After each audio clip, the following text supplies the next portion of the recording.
Hola amigos, un saludo. Sed bienvenidos a mi espacio artístico. Aquí os presento otra obra.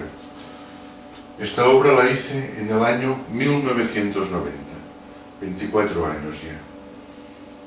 Su título, Diálogos con el subconsciente.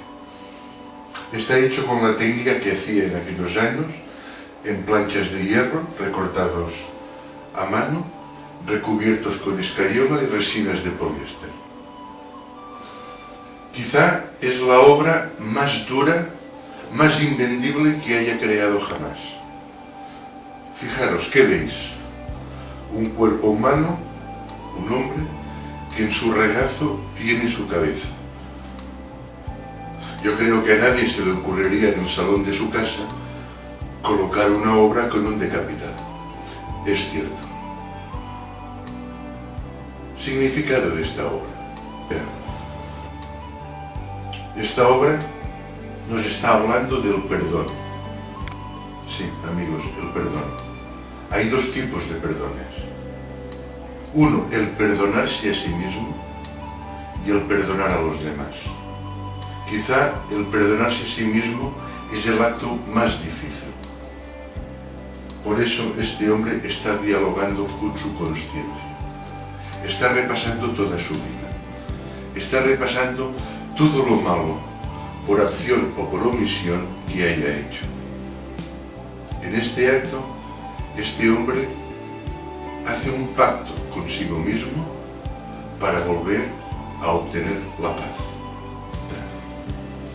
Esta obra de 1,60 m de altura podría haber sido más grande, pero por más grande que hubiera sido, te está suplicando que te hagas contigo mismo el pacto de la paz.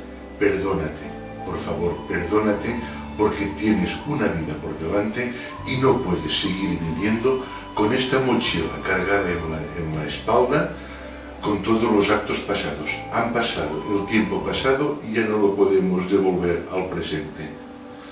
Vamos a empezar de nuevo, cada día empezamos de nuevo, para que a partir de este momento que hacemos el propósito de obtener la paz con nuestro perdón personal, continuar haciendo lo mejor para los demás.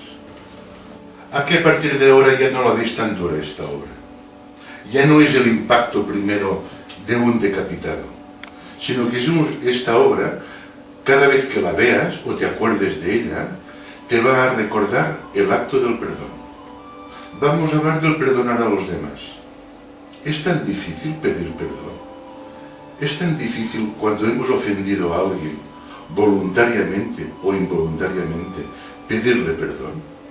¿Nos hemos de escaquear con un montón de excusas para que el otro sobreentienda que le estamos perdonando o le estamos pidiendo el perdón? Seamos más francos, vayamos de cara, vayamos a la persona ofendida, al hermano ofendido, y le pedimos perdón. Porque os puedo asegurar que cuando se pide perdón, tu alma vuelve a brillar. Tu espíritu queda en paz y descansa. Con esta obra te invito a que pidas perdón. El acto de perdonar no ha de ser un sentimiento olvidado de otras generaciones. Hemos de traerlo al presente. Y verás, con este consejo que te estoy dando, que cuando pidas el perdón a ti y a los demás, tu felicidad será tan exultante que van a decir: ¿qué le ha pasado a este amigo? Ha cambiado. Este es el cambio que te propongo. ¿Vas a perdonar? Muchas gracias.